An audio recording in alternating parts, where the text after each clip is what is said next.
Hello मेरे बच्चों, कैसे हैं आप सभी लोग। उम्मीद है आप लोग ये लोग स्वस्थ होंगे, अपने घरों में मस्त होंगे। तो बच्चों, प्रीवियस लेक्चर की बात करूं तो प्रीवियस लेक्चर में हमने क्या क्या सीखा था, एक रिकेप लेके देखते हैं।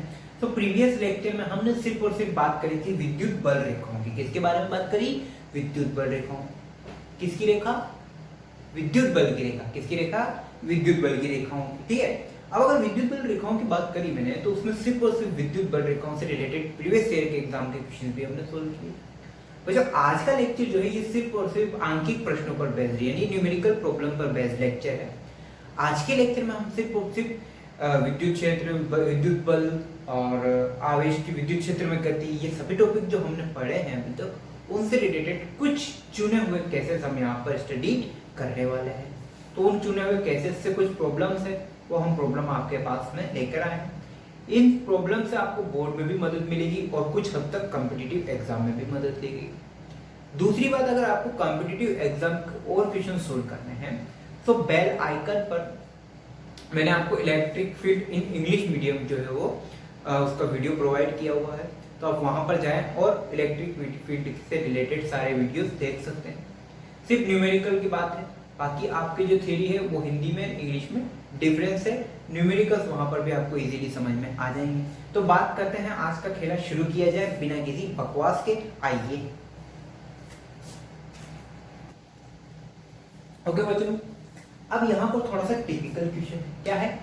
आपको किसी वर्ग की चारों भुजाओं पर, ये चारों कोनों पर +q, -2q, +3q, +3q and -4q, इस तरीके से चार आवेश दे दिए गए हैं। आपसे उसने क्या पूछा? इस वर्ग के केंद्र बिंदु O पर टोटल इलेक्ट्रिक या टोटल विद्युत क्षेत्र कितना होगा? इस वर्ग पर नेट इलेक्ट्रिक फील्ड या कुल विद्युत क्षेत्र कितना होगा, वो फाइंड आउट करो। क्या कर सकते हैं? बिल्कुल कर सकते हैं। पहली बात, अच्छा बच्चों, अगर एक बात, तो यहाँ +q, यहाँ भी +q, यहाँ भी +q, यहाँ भी +q, यहाँ -q, यहाँ -q, यहाँ -q, यहाँ -q, वो टूल लगे। अगर चारों कोनों पर एक समान आवेश होता तो क्या अंदर इलेक्ट्रिक फील्ड निकालने की जरूरत पड़ती? क्या अंदर विद्युत क्षेत्र निकालने की जरूरत पड़ती? नहीं पड़ती। डायरेक्ट बोल देते क्या? विद्युत क्षेत्र 0। क्योंकि अगर चारों कोनों पर सममित आवेश वितरण है तो अंदर क्या होगा? विद्युत क्षेत्र 0 हो जाएगा। अंदर क्या हो जाएगा? विद्युत क्षेत्र 0 हो जाएगा। इसका मतलब वहां पर निकालने की जरूरत नहीं होती। लेकिन यहाँ पर केस अलग है, यहाँ पर सममित आवेश नहीं है। यहाँ +2, यहाँ -2q, +3q, -4q, सब जगह अलग अलग आवेश है, नेचर भी अलग अलग है। तो मुझे यहाँ पर विद्युत क्षेत्र कैलकुलेट करना पड़ेगा। अब बात करते हैं, थोड़ी सी जनरल चर्चा करते हैं। क्या करते हैं? जनरल चर्चा। मान लो इस पॉइंट को थोड़ा सा बाहर लेके आ जाता हूँ, इस पॉइंट को थोड़ा सा बाहर लेके आते हैं, यहाँ इसको डिस्कस करते हैं। ठीक है बच्चों, -2q की वजह से आवेश पर विद्युत क्षेत्र लग रहा है। बिल्कुल लग रहा है। किधर लग रहा होगा? इस तरफ लग रहा होगा। भाई माइनस है तो माइनस में क्या होता है? चार्ज अपनी तरफ विद्युत क्षेत्र लाता है। बिल्कुल सही। मानो इसे मैंने बोला E1, इसे मैंने क्या बोला? E1, इसके कारण जो विद्युत क्षेत्र लग रहा वो E2, इसके कारण जो विद्युत क्षेत्र लग रहा वो E3, इसके कारण जो विद्युत क्षेत्र लग रहा वो E4। ठीक है, सही बात। ये E1 इस तरफ हो गया। ठीक है, वैसे -4q भी तो इस पर अपनी तरफ विद्युत क्षेत्र लगाएगा। -4q भी तो इस पर अपनी तरफ विद्युत क्षेत्र लगाएगा। बिल्कुल। मान लो इसको बोला मैंने E3, क्या बोला? E3। अब इन दोनों का रिजल्टेंट किधर होगा जरा बता दो। ये -2q, ये क्या है? -2q, और इधर कितना था? -4q। अच्छा, इन दोनों में विद्युत क्षेत्र, रिजल्टेंट विद्युत क्षेत्र किधर होगा? -4q की तरफ। इसको किधर होगा? इसको मान लिया E डैश कर देता हूं। इसका जो नेट इलेक्ट्रिक फील्ड है इन दोनों चार्जेस, इस वाले चार्ज और इस वाले चार्ज की बात कर रहा हूँ, इस वाले चार्ज की और इस वाले आवेश की बात कर रहा हूँ। तो -2q और -4q के कारण नेट विद्युत क्षेत्र, कुल विद्युत क्षेत्र किधर होगा? -4q की तरफ होगा। क्यों? अरे भाई इन दोनों में से बड़ा कौन है? -4q बड़ा है। तो -4q बड़ा है, इसलिए विद्युत क्षेत्र किधर होगा? बड़े वाले आवेश की तरफ होगा। E डैश किसका नाम है? अच्छा, E डैश की वैल्यू निकालो, कितनी आएगी? Sir E3 - E1, E3 - E1 E3 minus E1 ही आएगी ना, तो ये बड़ा ये छोटा है और ये बड़ा है, तो रिजल्टेंट क्या होगा, बड़े माइनस में से छोटा माइनस कर दो, खत्म। ठीक है, हाँ ये बात तो समझ में आ गई। दूसरा केस है, इधर लेते हैं प्लस क्यू के कारण, इधर के लिए प्लस क्यू वाले चार्ज में क्या होगा, धनावेश में क्या होगा, विद्युत क्षेत्र अपने से दूर जाएगा, यानी प्लस क्यू के कारण जो विद्युत क्षेत्र है वो इस तरह होगा, प्लस क्यू के कारण जो विद्युत क्षेत्र है वो इस तरह होगा, बोले तो E4, हाँ ये बात भी सही है। ठीक है, हाँ हो गया सर। अच्छा प्लस 3Q, यहाँ पे एक आवेश और रखा हुआ है प्लस 3Q, अब इस वाले से विद्युत क्षेत्र कौन होगा, अपने से दूर, ये वाला क्या करेगा, इस आवेश को अपने से दूर भेजेगा, ये किसका हो गया प्लस 3Q, यानी कि इसका कौन सा विद्युत क्षेत्र E2। अब अच्छा बताओ नेट रिजल्टेंट किधर होगा, प्लस 3Q की तरफ होगा या प्लस Q की तरफ होगा, नेट रिजल्टेंट किधर होगा भैया, प्लस के 3Q की तरफ होगा, प्लस के 3Q की तरफ होगा, यानी कि इस तरफ होगा, यानी कि किधर होगा, इस तरफ होगा। यानी कि बच्चों जो नेट इलेक्ट्रिक फील्ड है वो कैसा होगा,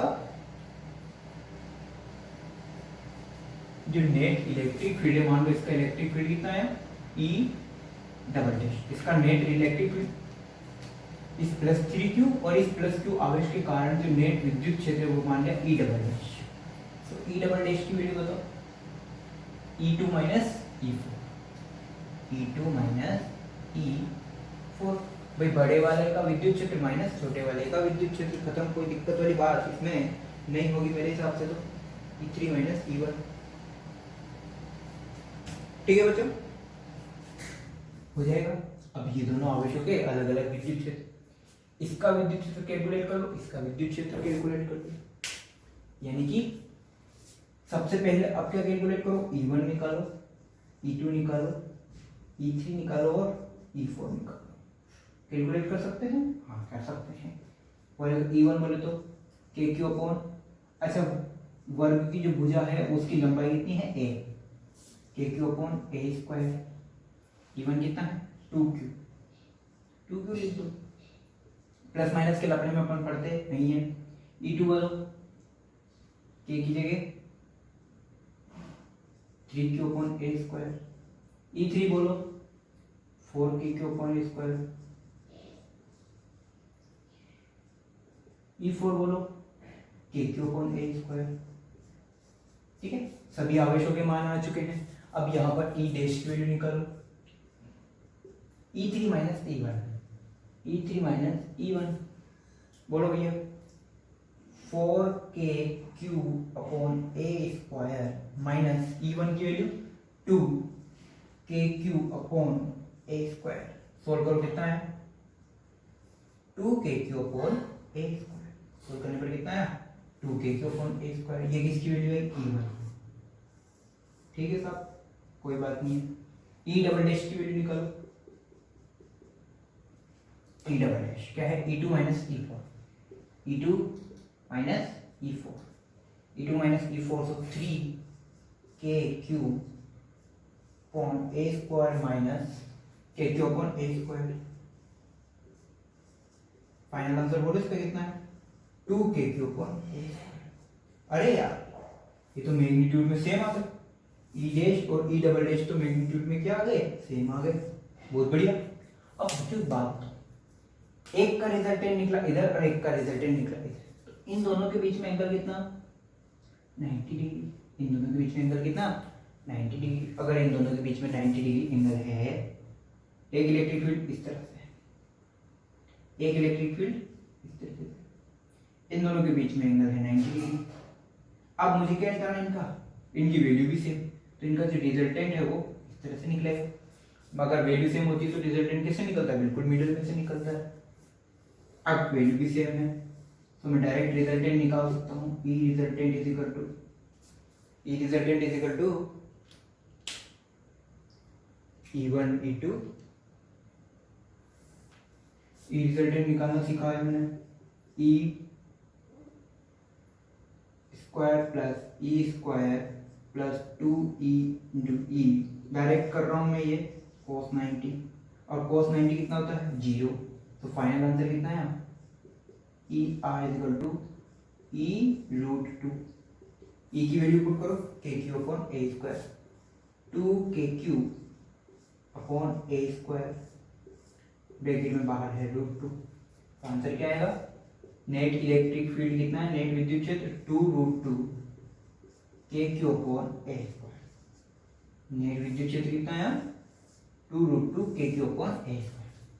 ये सारी चीज कहाँ से है, वेक्टर से है, और वेक्टर में आपको आना चाहिए कि रिजल्टेंट वेक्टर कैसे निकालते हैं, ठीक है बच्चों, ओके।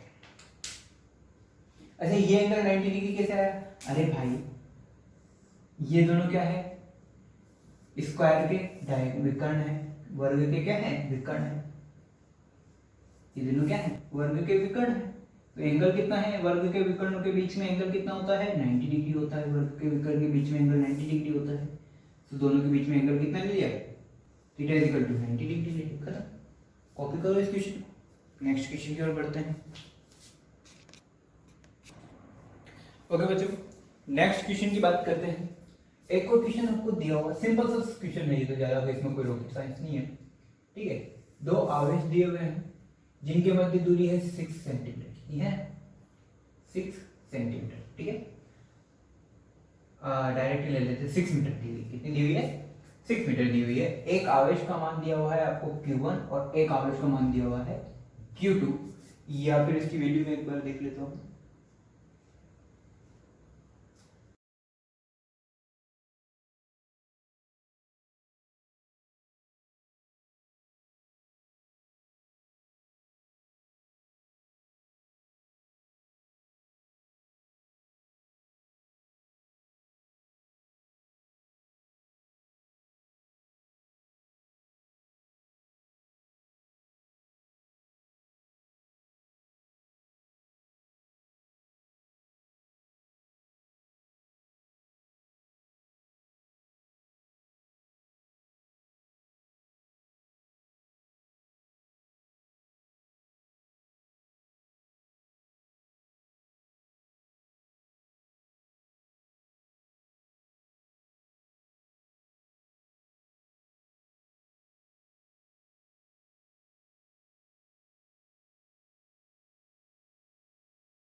ओके बच्चों, इसी तरीके से अब मुझे क्या कैलकुलेट करना है, E2 कैलकुलेट करना है। E2 के बाद वापस से सेम तरीके से E2 कैलकुलेट किया, आंसर आया 6 × 10⁻3।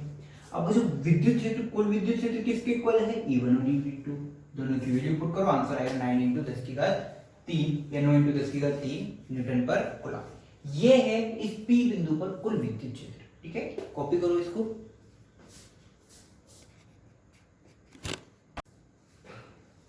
ओके बच्चों, अब जो नया क्वेश्चन है वो है आपका पराविद्युतांक से रिलेटेड। किससे रिलेटेड, पराविद्युतांक से रिलेटेड हम दो क्वेश्चंस करने वाले हैं। उन दोनों क्वेश्चन में आपके पराविद्युतांक या सापेक्ष पराविद्युतांक जो है वो क्लियर हो जाएगा। कैसे, आप देखते हैं। पहला क्वेश्चन है, सुनना बात को, कि दो आवेश रखे हुए हैं, ये फिलहाल रखे हुए हैं निर्वात में। कहां रखे हुए हैं, निर्वात में। ये बच्चों जनरल केस भी है एक, है ना, पराविद्युतांक के लिए केस भी है। दूसरी बात, आप हम इसे एक एग्जांपल के फॉर्म में कर रहे हैं, और इन दोनों के बीच की दूरी है r। कितनी है इन दोनों के बीच की दूरी, r। अब ये कहां रखे हुए हैं, निर्वात में। कहां, निर्वात में। बोले तो इसको कहां लेके चला गया, मैं स्पेस में लेके चला गया। अब वापस से इन दोनों, अब जो है इस केस में यहां पर जो बल लग रहा है, स्थिर विद्युत की बल, वो क्या है, F0। जो स्थिर विद्युत की बल लग रहा है वो कितना लग रहा है, F0 लग रहा है। ठीक है सर, कोई दिक्कत वाली बात नहीं है। अब मैंने क्या किया, इन दोनों माध्यम को पकड़ा और कहां लेके आ गया, सॉरी, इन दोनों आवेशों को पकड़ा और पकड़ के कहां लेके आ गया, किसी माध्यम में लेके आ गया। बोले तो मैंने एक टब लिया, टब में पानी लिया, और टब में पानी लेके और उस पानी में मैंने इन दोनों आवेशों को डुबो दिया। क्या कर दिया, इन दोनों आवेशों को डुबो दिया। बोले तो इन दोनों की आत्महत्या करवा दी। आप हत्या करवाई, तो आत्महत्या करने के बाद फिर सुनो, इन दोनों आवेशों के बीच की दूरी मैंने पहले जितनी ही रखी, मतलब मैंने दूरी में कोई चेंज नहीं किया। मैंने दूरी में कोई चेंज नहीं किया। मान लो अब दूरी में मैंने कोई चेंज तो किया नहीं है, ठीक है। और यहाँ ये किस में लेके आया, मैं इसको पानी में लेके आ गया। पानी रे, चलो पानी में लेके आ गया। अब इन दोनों आवेशों के मध्य में क्या लग रहा होगा, एक और बल लग रहा होगा। तो जो माध्यम में जो बल लगा वो निर्वात के बल का, भाई ऑफ कोर्स माध्यम में बल क्या होगा, कम होगा। तो कितना कम हुआ, 2 गुना, यानी कि F बाई, मतलब पहले यहाँ F0 लग रहा था, तो अब कितना लग रहा है, F0/2। तो माध्यम का जो बल है वो कितना हो गया, पहले से आधा हो गया। वो क्वेश्चन क्या करता है, वो ये पूछ रहा है आपसे कि माध्यम की परगाम्यता बताओ। माध्यम की परगाम्यता बताओ, या पहले उससे पूछे सापेक्ष परगाम्यता बताओ। क्या पूछा उसने, माध्यम की सापेक्ष परगाम्यता बताओ। अब इस क्वेश्चन को सोल्व कैसे करें बच्चों, इस वाले केस में जनरल आपको पता है F = K Q1 Q2/R²। ठीक है, हाँ ये तो है। इसकी वैल्यू कितनी दी हुई है आपको, F0 दी हुई है। ठीक है, कोई दिक्कत नहीं। K की जगह आप क्या रखते हो, 1/4πε0 रखते हो। तो Q1 Q2/4πε0 = F0। ये पुट कर दिया, हाँ हो गया। इधर आओ बच्चों, अगर माध्यम में है तो परगाम्यता भी किसकी लोगे यार, माध्यम की लेंगे। तो जो Fm आएगा वो क्या होगा, Q1 Q2/4πε0 भी है यहाँ पे, 4π ε0 लिखूं या εm लिखूं, εm। क्यों, क्योंकि बच्चों मुझे माध्यम की परगाम्यता सोल्व करनी है, मुझे माध्यम की परगाम्यता सोल्व करनी है। और इसकी वैल्यू कितनी दी हुई है, पहले से आधी दी हुई है। क्या करो, equation number first divided by equation number second, यानी फर्स्ट और सेकंड को आपस में डिवाइड कर दो।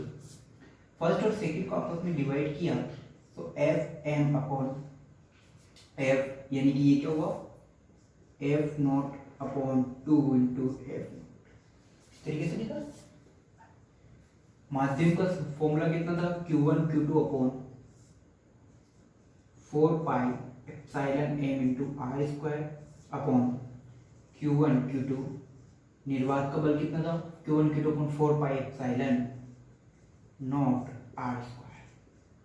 यही था, हाँ यही था सब। ठीक है सब, Q1 Q2 से Q1 Q2 खत्म, 4 पाई से 4 पाई खत्म, आर स्क्वायर से आर स्क्वायर खत्म। ये एप्सिलॉन नॉट कहाँ चला जाएगा ऊपर, और ये एप्सिलॉन एम कहाँ जाएगा नीचे आ जाएगा। सो और एफ नॉट से F naught cut, F medium, या ऐसे मैं लिख दूं F medium upon F vacuum is equal to कितना 1/2 is equal to epsilon naught upon epsilon M, epsilon naught upon epsilon M. क्या epsilon naught upon epsilon M कुछ होता है? नहीं होता सर, हमने तो ये जरूर पढ़ा था। क्या एप्सिलॉन एम अपॉन एप्सिलॉन, ये तो उल्टा है, उल्टा करके लिख ले यार, इसको क्या करते हैं उल्टा करके लिख देते हैं। तो क्या होगा,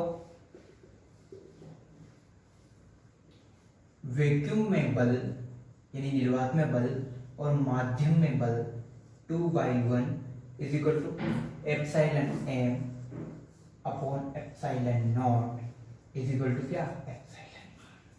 यानी कि माध्यम का जो परावैद्युतांक है वो निर्वात के परावैद्युतांक के 2 गुना ज्यादा होगा।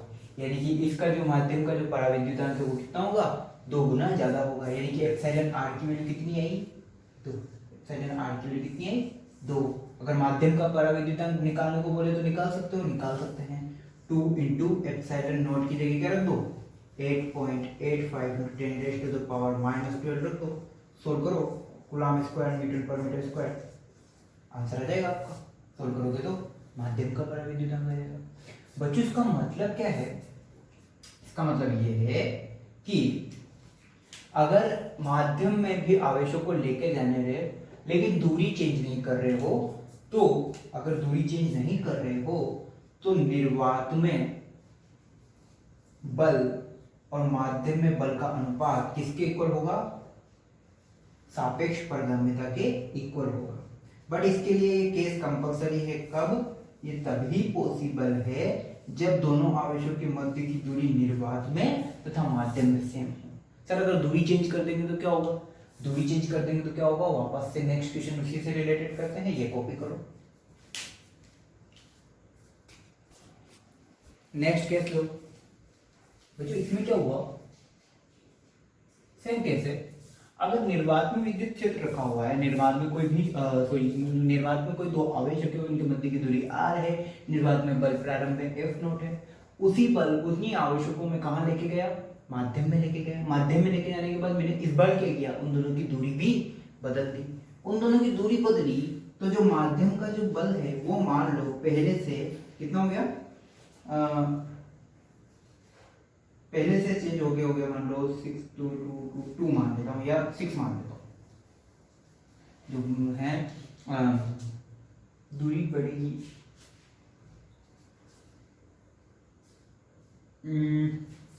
दूरी को बढ़ा देते हैं बच्चों, क्या करते हैं 2r कर देते हैं, r की जगह क्या किया 2r कर दिया। अब अगर 2r कर दिया, इन दोनों के मध्य की दूरी पहले r थी और बढ़ाकर कितनी कर दी मैंने 2r कर दी, तो जो बल था माध्यम में जो बल है वो निर्वात के बल का कितना हो गया 1/6 हो गया, यानी कि F0/6 हो गया। अब आपको क्या निकालना है, वापस से माध्यम की पारगम्यता। पहले केस की बात करते हैं, वैक्यूम में क्या होगा,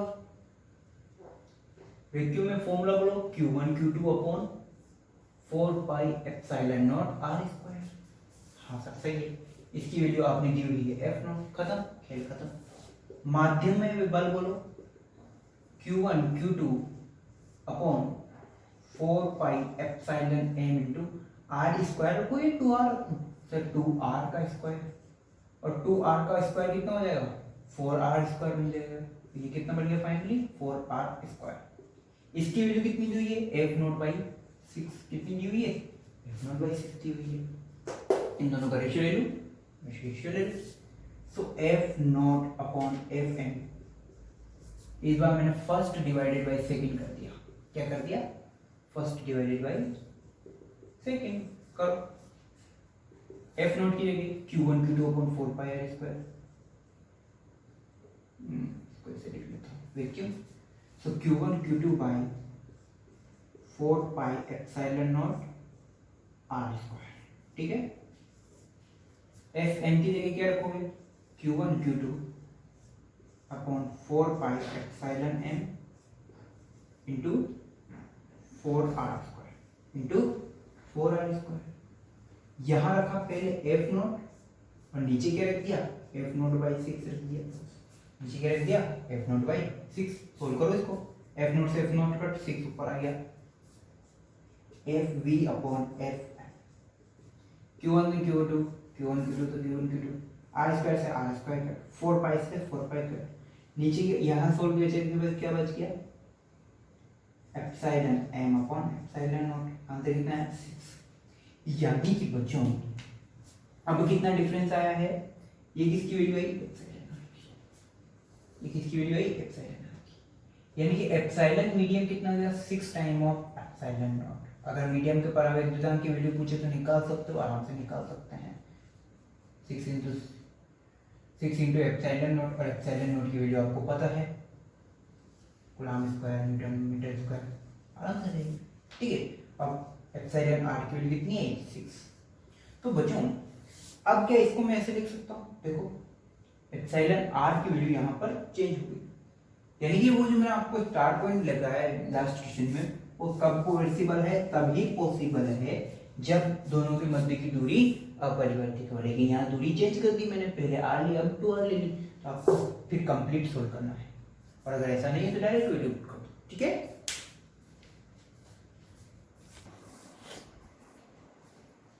ओके बच्चों, अब बात करते हैं आवेश की विद्युत क्षेत्र में गति की क्वेश्चंस की। आवेश की विद्युत क्षेत्र में गति, यहाँ आपको मैं थोड़ा सा लेके जाता हूँ प्रक्षेप पे गति के फॉर्मूला से। कहाँ लेके जाता हूँ, 11th क्लास में लेके जाता हूँ। कैसे, देखो मान लो ऊपर है प्लस प्लस में माइनस ले लेता हूँ, चलो प्लस ले लेता हूँ, चलो plus plus plus plus plus plus plus plus plus plus, ठीक है, कोई दिक्कत वाली बात नहीं। इधर ले लेता हूँ minus minus minus minus T T T T T T T, ठीक है, हो गया। अब आपके यहाँ पर एक विद्युत क्षेत्र इस प्रकार से है, कोई शक वाली बात इसमें नहीं है। अगर इसमें कोई शक वाली बात नहीं है तो कोई दिक्कत वाली बात नहीं हमको नहीं है। मान लो कि यहाँ पर एक आवेश रखा हुआ है, कोई सा भी आवेश है, धनावेश ऋणावेश, मुझे उससे कोई लेना देना नहीं है। वैसे तो आपको भी पता है कि ऋणावेश ही होगा, क्यों, क्योंकि आवेश को मैं इस तरीके से गति करवाऊंगा तो ये प्लस की धनावेश की तरफ जा रहा है, इसका मतलब ये क्या होगा, ऋणावेश होगा। पर फिलहाल मुझे उससे भी कोई लेना देना नहीं है। मान लो मेरे बच्चों इसको यहाँ से u वेलोसिटी के साथ में प्रक्षेपित करवा दिया, कितने के साथ में, u वेलोसिटी के साथ में थीटा एंगल पे प्रक्षेपित करवा दिया, करो सर, कुछ भी कर सकते हो आप। तो बच्चों आप क्या करना है, u की वो वैल्यू फाइंड करनी है, वेलोसिटी फाइंड करनी है, ताकि ये जो चार्ज है, ये जो आवेश है, ये इस पट्टिका को टच करके वापस से आ जाए। इस पट्टिका को टच करके वापस से आ जाए, जस्ट टच कर।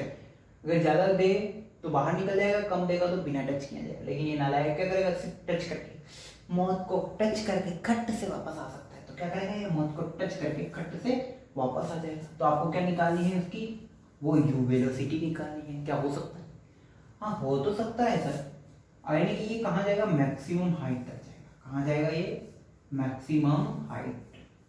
सर प्रक्षेप की गति लगा दो, क्या लगा दो, प्रक्षेप की गति लगा दो। मानो इन दोनों पट्टिकाओं के बीच की दूरी आपको दी हुई है स्मॉल है, कितनी दी हुई है, स्मॉल है। अब क्या हो सकता है, बिल्कुल हो सकता है बच्चों, क्या ये हो सकता है। क्वेश्चन आपको क्या निकालनी है, एच मैक्सिमम के बराबर वैल्यू पुट की, आओ करते हैं। तो बच्चों अगर मैं बोलूं कि इस पार्टिकल की जो मैक्सिमम हाइट है वो किसके इक्वल है, ये मैक्सिमम हाइट किसके इक्वल है, इसकी लेंथ के इक्वल है। जो मैक्सिमम हाइट है ये किसके इक्वल है, एक्चुअली जो एच मैक्सिमम है वो किसके इक्वल गिवन है, स्मॉल एल के इक्वल है। अब प्रक्षेप गति में जाऊं मैं, तो प्रक्षेप गति में अधिकतम ऊंचाई का फॉर्मूला मुझे अच्छे से पता है, u square sine square theta by G is equal to small L, u square sine square theta by G, ठीक है। अब बच्चों होगा क्या, इसका कंपोनेंट u cos थीटा, ये तो पता है ना आपको, u sin थीटा के घटक लेना तो आता होगा, है ना। अब ये बात होगी खत्म, ठीक है सर हो जाएगा, उसमें क्या है, क्या है उसमें हो जाएगा। बच्चों अच्छा sorry you square sine square theta by 2g, ठीक है, you square sine square theta by 2g। अब बच्चों मुझे क्या करना है,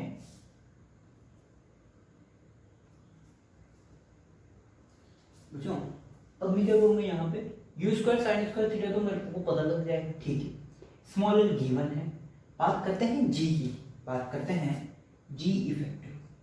सर यहाँ तो ग्रेविटेशनल एक्सीलरेशन लग ही नहीं रहा भाई, ये तो किसकी बात कर रहा हूँ, विद्युत क्षेत्र की, विद्युत क्षेत्र की बात करें तो ग्रेविटेशन तो लग ही नहीं सकता। अब क्या करो, तो बच्चों यहाँ पर ग्रेविटेशनल एक्सेलरेशन जो है वो कैसे गिवन होगा, ये भी क्या है एक तरीके का एक्सेलरेशन है, और यहाँ पर आवेश के लिए विद्युत क्षेत्र के साथ में जो आवेश आएगा उस आवेश के लिए विद्युत क्षेत्र का जो एक्सीलरेशन है, उस आवेश का जो एक्सीलरेशन है विद्युत क्षेत्र में वो कैसे गिवन है, Q E by small M.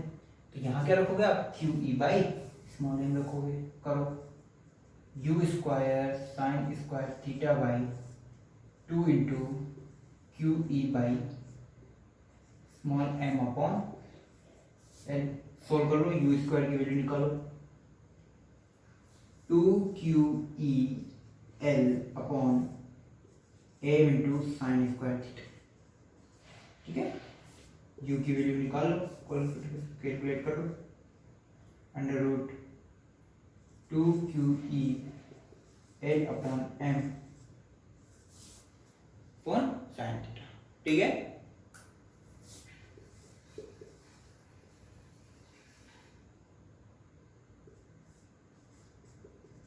ये क्या हो जाएगा, वो वेलोसिटी है जिससे जस्ट टच करके ये वापस आ जाएगा, कैलकुलेट करो।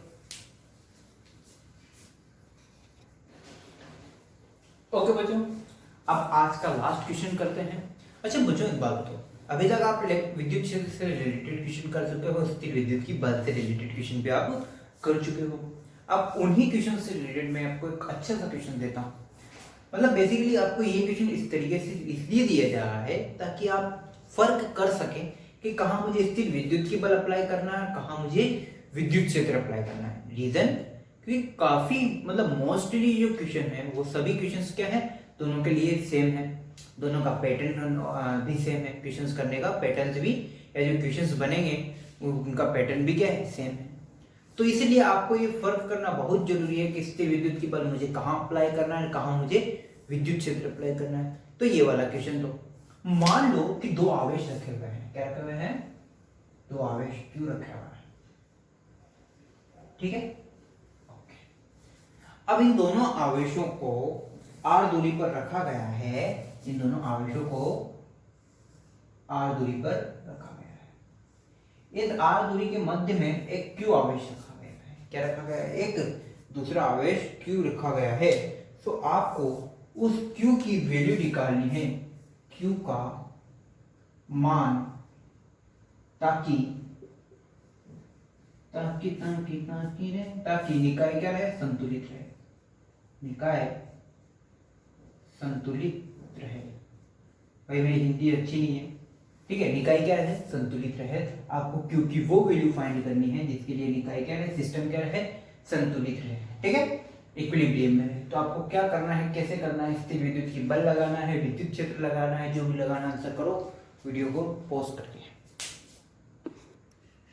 बच्चों निकाय संतुलित रहे इसका मतलब निकाय पर लगने वाला कुल बल कितना होगा, निकाय पर लगने वाला कुल बल किसके इक्वल है, 0 के इक्वल है। अब इसके कारण बल, किसके कारण, q आवेश के कारण बल, तो कुल आवेश का बल कितना है, 0। इन दोनों के मध्य में लगने वाला बल k q कैपिटल Q अपॉन r स्क्वायर, इन दोनों के मध्य लगने वाला बल k q q अपॉन r स्क्वायर। इन दोनों की वैल्यू कितनी होनी चाहिए, 0 होनी चाहिए, ठीक है, सब हो जाएगी, कोई दिक्कत वाली बात नहीं है। मुद्दे की बात यहाँ आती है, मुद्दे की बात क्या आती है, अच्छा एक बात हो, r/2 यहाँ पर रखना है, क्या रखना है, r/2, बोले तो अब लोचा है, एक गड़बड़, क्या ये अप्लाई कर सकता हूं, देखो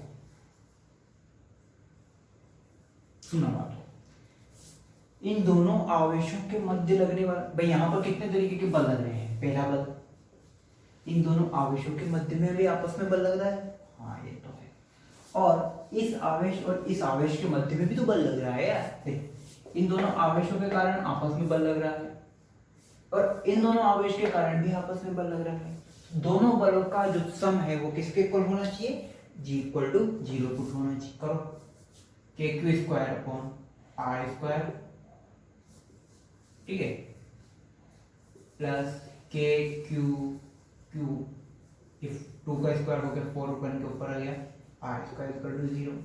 सो फाइनल यहाँ से वैल्यू पुट करो, इसको इधर लेके जाओ, तो 4KQ upon R square is equal to minus का KQ square by R square से R स्क्वायर मार दिया, KQ से KQ मार दिया, बचा गया यहाँ पे Q।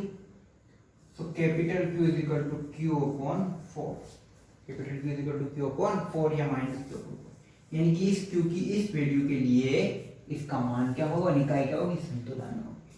अच्छा बच्चों, क्या यहाँ पर विद्युत क्षेत्र अप्लाई कर सकता था, नहीं कर सकता। क्यों? क्योंकि बच्चों विद्युत क्षेत्र के लिए आपको एक आवेश लेना होगा, यहाँ पर दो आवेश लिए Q1 Q2, यहाँ पे Q1 Q2। अब विद्युत क्षेत्र के केस में आपको सिर्फ एक ही आवेश की बात करनी होती। अगर इसके लिए बात करें तो KQ अपॉन R स्क्वायर, इसके लिए बात करें तो K कैपिटल Q अपॉन R स्क्वायर। कहाँ बराबर करते भाई, कहाँ पे बराबर करते, निकाय संतुलित ही नहीं। इसलिए आपको इस केस में क्या करना पड़ा, स्थिर विद्युत की बल का इस्तेमाल करना पड़ा। ठीक है, तो आपको इस तरीके के क्वेश्चंस का थोड़ा सा ध्यान में रखना है। अंकित प्रश्नों का समावेश यही खत्म होता है। और भी अगर आपको अंकित प्रश्न सोल्व करने तो बेल आइकन पर चाहिए और वहां पर इलेक्ट्रिक फील्ड इंग्लिश मीडियम का जो लेक्चर्स है वो देखिए आप, वहां पर आप सारे और भी न्यूमेरिकल्स हैं।